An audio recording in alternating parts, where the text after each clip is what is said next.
semuanya, balik lagi di Karir Podcast. So, di episode 2 kali ini kita akan membahas lika-liku mahasiswa magang. Nah, kali ini aku bareng Kak Diandra.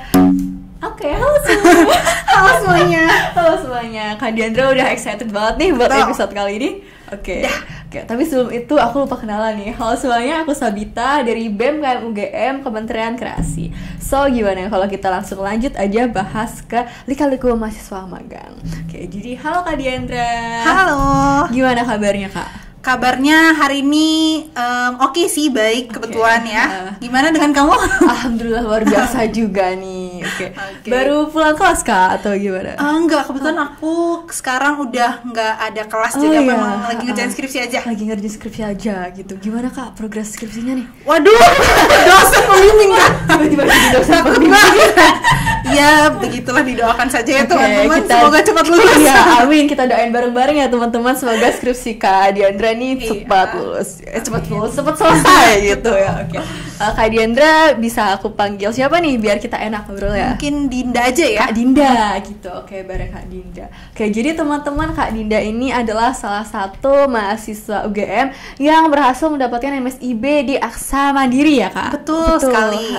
Oke. Jadi MSIB ini kan dikenal kayak prestis luar biasa gitu, kayak susah gitu ya Kak buat dapetnya. Jadi kita akan kulik-kulik nih gimana Kak Dinda bisa mendapatkan MSIB di Aksa Mandiri gitu Kak. Tapi sebelum itu mungkin Kakak bisa cerita dulu nih kegiatan Kakak nih dari maba atau sampai sekarang ini sampai udah skripsian itu apa aja buat memotivasi teman-teman kita. Oke, mungkin terima kasih Sabita ya sudah mengundang aku dan teman-teman dari Kreasi. Mungkin aku cerita dari awal aku maba itu, aku pertama kali join organisasi itu himpunan mahasiswa. Jadi emang cuman himpunan jurusan doang di manajemen dan kebijakan publik. Nah, abis itu di situ aku sebenarnya magang dulu kan kalau di Hima gitu, di bagian MIT, Media Informasi dan Teknologi. Nah, abis itu di semester 3 aku juga puji Tuhannya diberikan kesempatan untuk menjadi kadep juga. Terus abis itu di tahun yang sama juga 2023 itu aku iseng sebenarnya ngambil organisasi di luar kampus. Namanya itu Indonesia Youth Foundation. Di situ aku kebetulan mendapatkan sebagai sekretaris. Terus abis itu jadi dari situlah kayaknya aku akhirnya membuka wawasan aku, karena di sana aku ketemu sama orang-orang yang ternyata jauh lebih tua juga dari aku. Ada yang udah kerja, ada yang tapi masih maba juga, ada yang seangkatan sama aku gitu. Jadi ternyata sepertinya kalau misalnya entar di luar kuliah tuh kayak gini ya, dinamikanya sangat berbeda-beda gitu. Terus abis itu kebetulan juga di tahun 2024-nya aku dapet exchange karena aku memang international undergraduate. Abis itu disitulah aku baru mikir kayaknya pengen juga yang ngambil magang gitu, pengen tahu sih karena organisasi aku juga udah selesai semua kan. Jadi kayaknya gabut nih, gak punya kerjaan lagi. Jadinya harus nyari kerjaan baru gitu. Makanya aku akhirnya kayak mikir, ambil magang deh gitu. Oke. Tapi sebelum kita lanjut ke pembahasan tentang magang nih, Kakak kan tadi mention tuh organisasi di dalam UGM, di luar UGM. Itu kan pasti sibuk banget ya. Kak. Ada sibuk banget nih. Gimana nih cara Kak Dinda untuk membagi waktunya gitu biar tetap stabil gitu Kak? Mungkin kalau membagi waktu itu kepada teman-teman lagi ya. Bagaimana cara mengaturnya, karena kan memang yang tahu diri kita masing-masing kan ya kita sendiri gitu.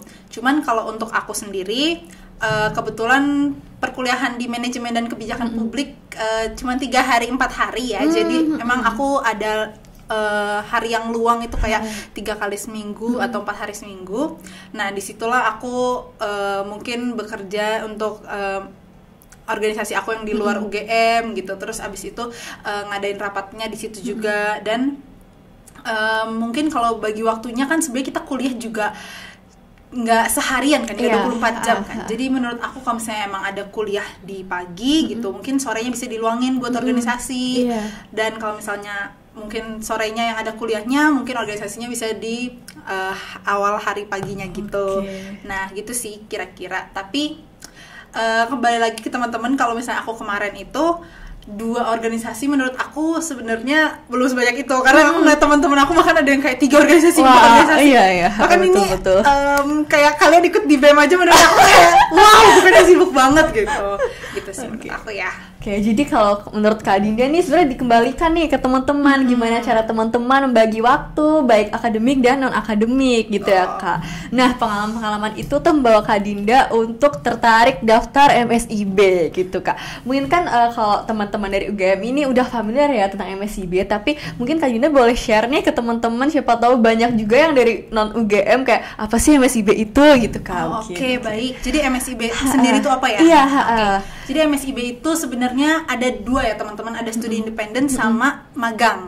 Nah sebenarnya aku nggak bisa memberikan juga mana yang lebih baik karena again itu ada plus minusnya masing-masing. Kalau misalnya aku ambil kemarin tuh magang karena memang aku merasa aku sudah mempunyai skill yang mumpuni untuk ke dalam peran atau lowongan kerja yang aku pilih gitu. Kecuali kalau misalnya kalian, misalnya aku dari MKP gitu kan, nggak belajar tentang data analyze, tiba-tiba aku masuk ke data analyze. Menurut aku teman-teman mungkin lebih baik ngambilnya studi independen gitu, karena kalau dari studi independen itu kita dapat dari company langsung, tapi pelajaran aslinya jadi data analyze, terus human resource itu juga ada, terus abis itu administering something gitu. Nah itu bedanya kalau misalnya magang sama studi independen. Terus abis itu kalau misalnya magang itu ya basically kalian akan dibayar ya, karena kan masih dapat gaji. Tapi kalau misalnya studi independen tuh enggak, cuma ya kalian dapat pengetahuannya gitu. Terus abis itu kalau misalnya aku lihat di TikTok sih, sebenarnya kalau studi independen itu katanya untuk yang masih mau menambah dalam skillnya dan juga CV-CV-nya gitu, karena mereka dapat sertifikasi. Oh, kayak pelatihan gitu Kak? Betul. Jadi pelatihan langsung. Kecuali kalau misalnya kalau yang magang itu dia katanya kalau di orang-orang itu kalau misalnya udah CV-nya udah ada skillsnya, mereka mau ngambil pengalaman yang real di dunia kerja, karena ternyata memang beda banget juga gitu sih mungkin perbedaannya. Oke. Jadi MSIB tuh dari pemerintah gitu ya Kak? Benar. Oke, dari pemerintah. Dibayar berapa tuh Kak?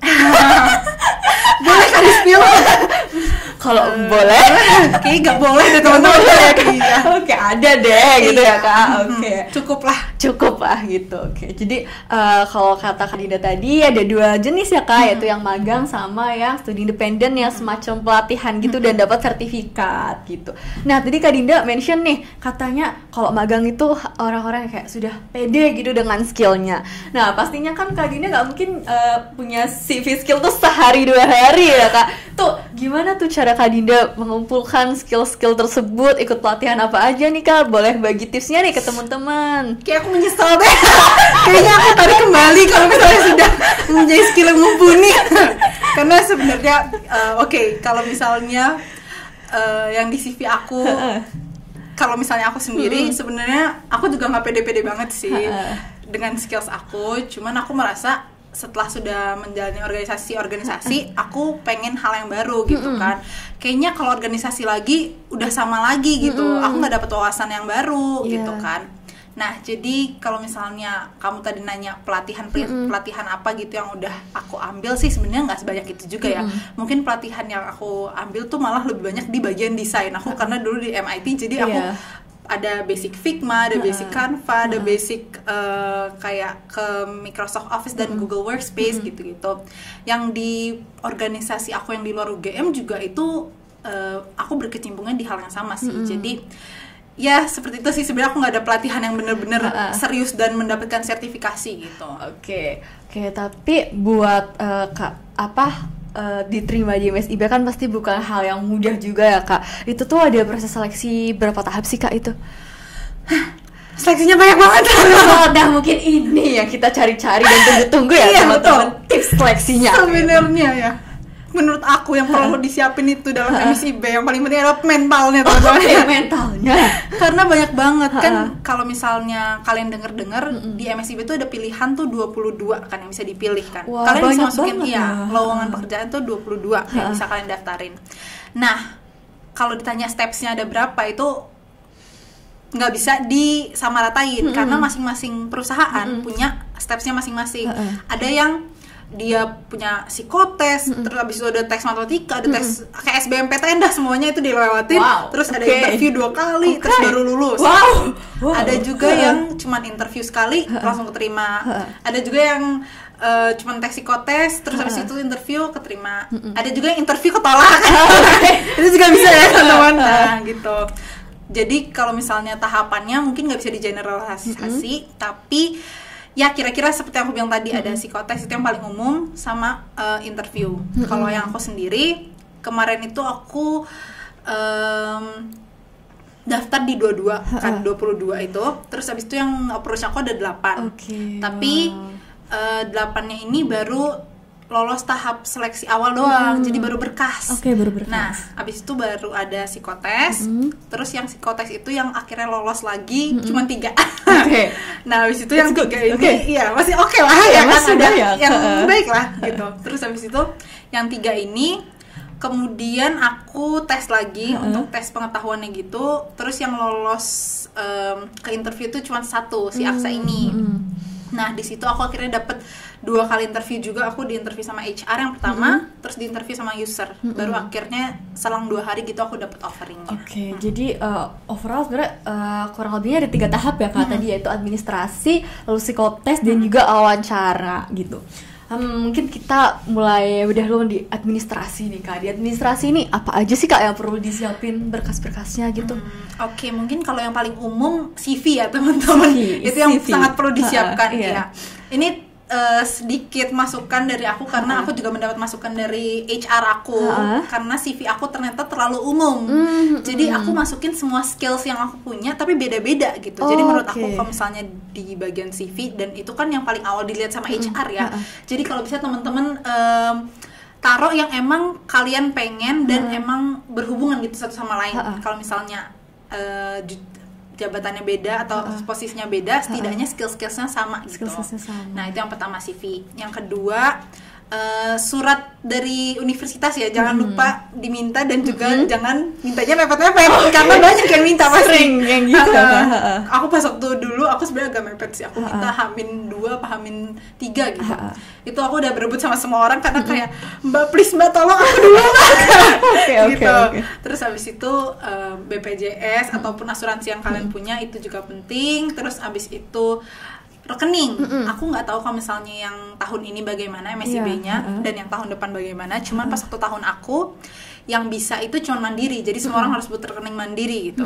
Terus abis itu apalagi ya, cover letter juga kayaknya aku sempat buat deh kemarin. Gitu sih. Mungkin yang 5 itu.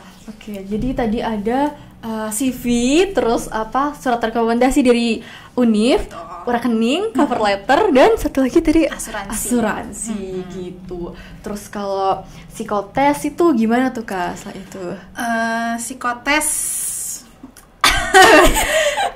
gimana ya teman-teman, kalau psikotes kan sebenarnya lebih ke logik aja kan. Dia ngetes logik kita, sebenarnya nggak ada yang salah, ada sih yang salah dan benar. Ada khusus banget gitu. Cuman maksudnya bukan berarti kalau misalnya kalian nilainya rendah di psikotes itu berarti kalian tidak mumpuni, nggak gitu juga. Cuman memang psikotes itu kan menilainya dari logik. Jadi aku kemarin emang ada ngerjain yang matematika basic sih sebenarnya, yang kayak 2x tambah 4y sama dengan 12 gitu.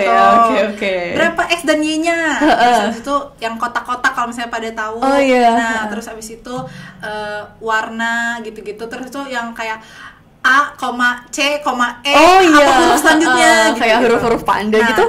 Benar. Terus abis itu ada yang kayak Bobby bermain bola, terus Andi bermain bola, terus abis itu kayak siapa lagi bermain bola, berapa bolanya gitu.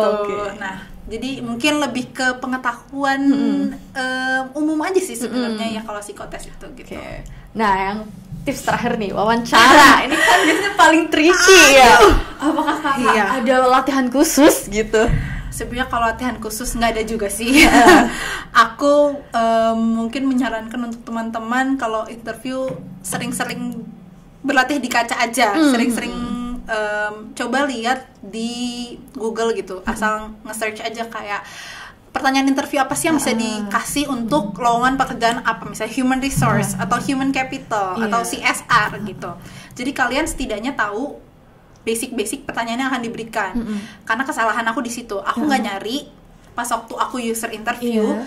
Aku bener-bener nol, aku nggak ngerti nih ditanyain apa. Aku tuh dikasih case study, bagaimana kalau misalnya kamu ada di hutan, terus abis itu kamu disuruh mengimplementasikan program dari perusahaan ini. Waduh. Aku nggak tahu kan, aku kayak programnya apa aja aku nggak tahu gitu. Terus kayak guna mereka atau manfaat mereka sebagai divisi itu apa sebenarnya untuk diimplementasikan gitu kan. Nah, jadi mungkin lebih mempelajari dari pertanyaan-pertanyaannya dan sering-sering nanya juga sih ke kayak orang tua kalian juga pasti kan sudah bekerja kan, jadi pasti tahu.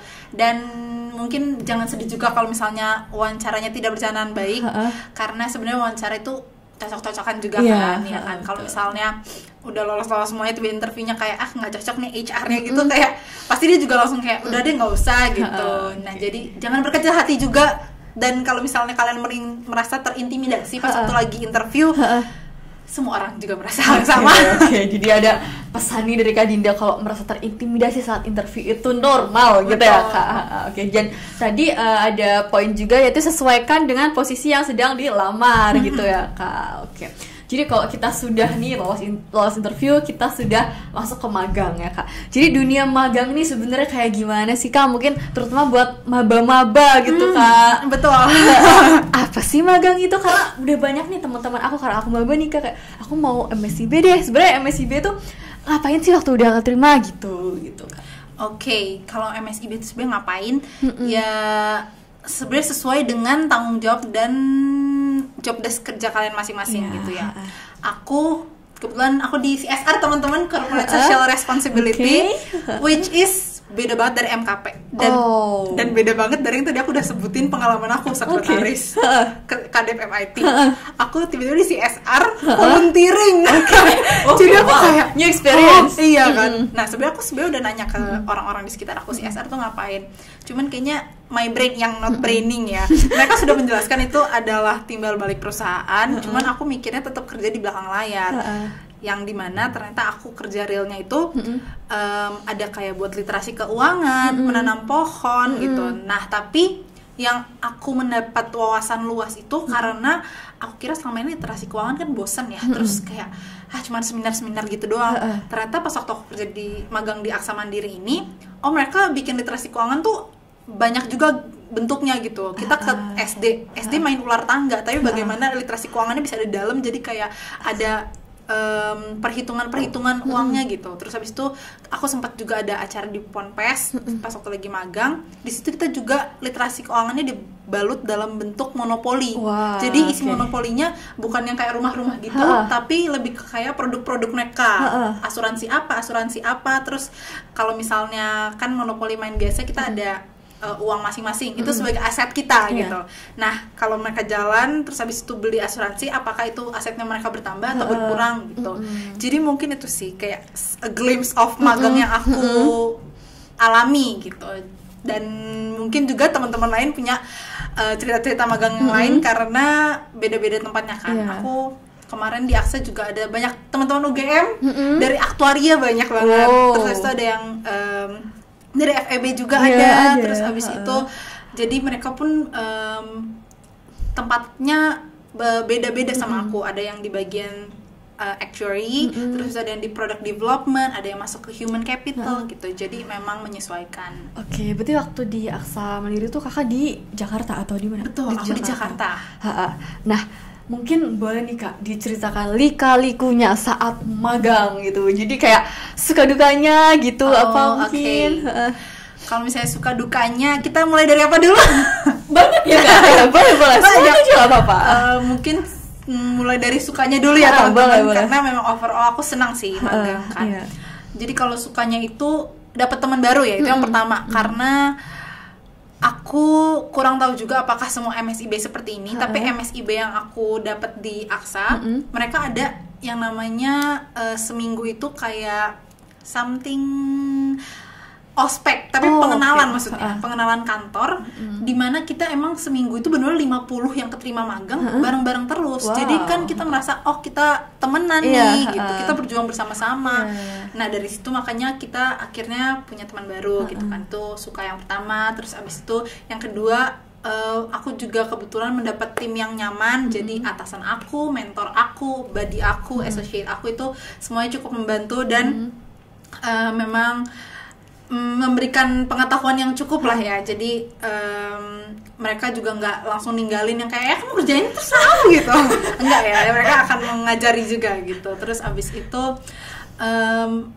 kenalan juga sama orang-orang baru. Dan yang tadi aku bilang aku sempat dapat masukan dari HR itu karena aku juga berbincang-bincang sama kakak-kakak HR-nya di sana gitu. Jadi akhirnya aku tahu, oh kalau misalnya aku keluar dari sini, aku mau daftar ke tempat lain, aku tahu bagaimana aku harus membenarkan CV aku, membenarkan skill-skills aku, menambah pelatihan gitu-gitu.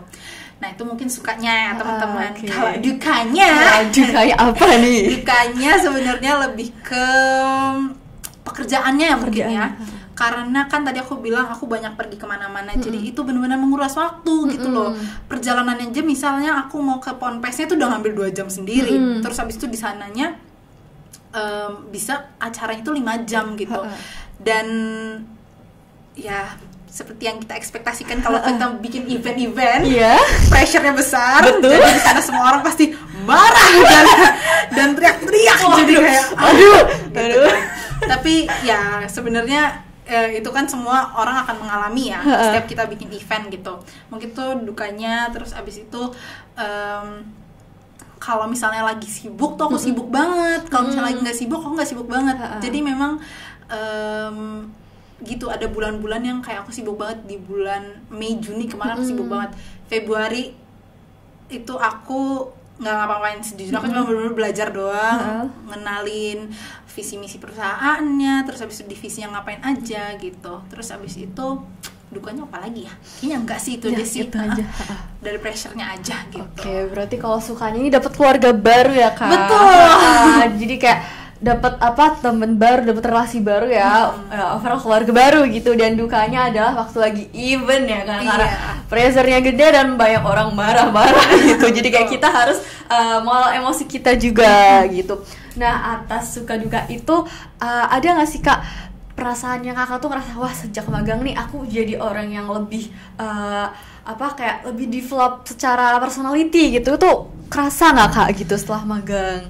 Sejujurnya kerasa sih, karena setelah magang kan aku akhirnya tahu the real world gitu anggapannya kan. Karena selama ini aku mikir, oh kayaknya magang sama aja kayak kuliah gitu loh, apa sih yang beda? Ternyata pas aku ke magang, oh beda banget gitu. Jadi aku merasa memang terdevelop juga dari skillsnya, dari cara berinteraksi sama orang juga, karena di sana aku pasti bicara sama orang-orang yang sudah jauh lebih tua dari aku kan, mentor-mentor aku dan juga head departmentnya gitu-gitu. Terus abis itu mungkin skills yang aku ini kan juga presentasi ya, karena ternyata di kantor kita juga sering mempresentasikan hasil kerja gitu.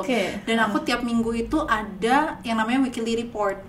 Jadi pasti aku tiap hari akan mempresentasikan apa yang sudah aku kerjakan gitu. Dan mungkin juga dealing with people, karena nggak gitu. Akan sesuai dengan jalan pikiran kita kayak aku maunya A ternyata dia maunya B gitu. Terus abis itu bagaimana kita dealingnya, apakah kita berdebat, apakah kita berantem, ataukah kita mencari jalan tengah gitu. Jadi mungkin itu sih skill-skills yang aku dapati setelah magang ya. Jadi setelah magang Kak Dinda nih merasa skill-skillsnya nambah lebih baik bahkan dari sebelumnya, terutama dengan saat dealing with people gitu ya Kak. Nah mungkin ini pertanyaan terakhir nih Kak, karena tadi kan kita sudah membahas manis dan pahitnya MSIB. Mungkin aku ingin bertanya, apakah Kakak pernah nih sebelum MSIB ini daftar magang terus kayak gagal, terus waktu Kakak, atau mungkin Kakak pernah gak sih kayak ngerasa jatuh gitu, terus gimana nih bangunnya? Karena kan kayak sering ya mahasiswa tuh nyoba magang tapi kayak ketolak, terus kayak aduh aku insecure, aku gini. Mungkin boleh Kak di-share ke sobat karir nih. Baik. Kayaknya banyak kegagalan ini sebenarnya.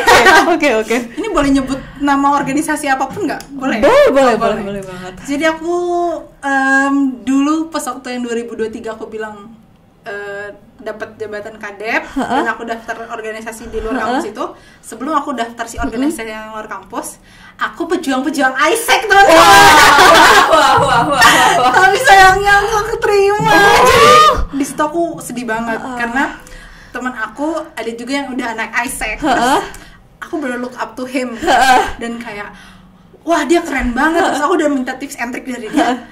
kok aku juga nggak dapet Oke. gitu. Terus kayaknya gue nggak bisa nih, kayak gue nggak bisa gitu. Terus habis itu yang bikin aku bangun lagi pas waktu aku tahu ternyata aku keterima yang organisasi di luar kampus itu.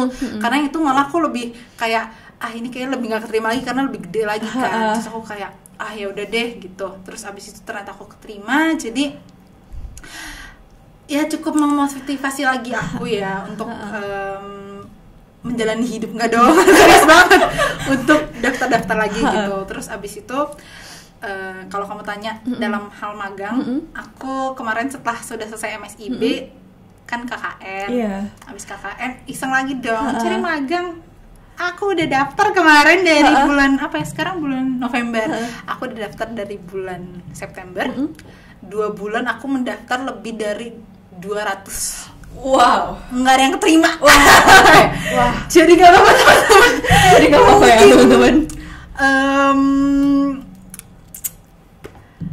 Outputnya adalah kalau misalnya belum cocok untuk kita, mungkin memang belum diberikan ya gitu. Jadi ya udah nggak apa-apa, semangat lagi dan kayak pasti ntar bakal dapat kok gitu. Teman-teman aku juga ada beberapa yang nggak dapet MSIB dan life didn't end when you don't get MSIB juga gitu loh. Jadi nggak apa-apa. Mereka pun ada yang nggak dapet MSIB, tahun depannya nyoba dapat. Jadi kayak kalau misalnya emang kalian udah mumpuni dan memang sudah diberikan untuk kalian gitu, pasti dapet lah. Dan aku pun sekarang juga masih dealing with my heart yang masih kayak ya ampun ini nggak ada yang terima gitu. Jadi ternyata Kak Dinda yang luar biasa keren ini juga pernah merasakan yang namanya gagal ya teman-teman. Jadi gagal itu nggak apa-apa loh Kak. Gitu ya. Jadi kalau kata Kak Dinda tadi, kalau versi Kak Dinda nih, life didn't end when you fail waktu dapat MSIB gitu ya Kak. Oke. Ternyata Kak Dinda adalah salah satu pejuang ESEC juga gitu. Oke. Aku juga kemarin sempat daftar organisasi terus nggak keterima Kak.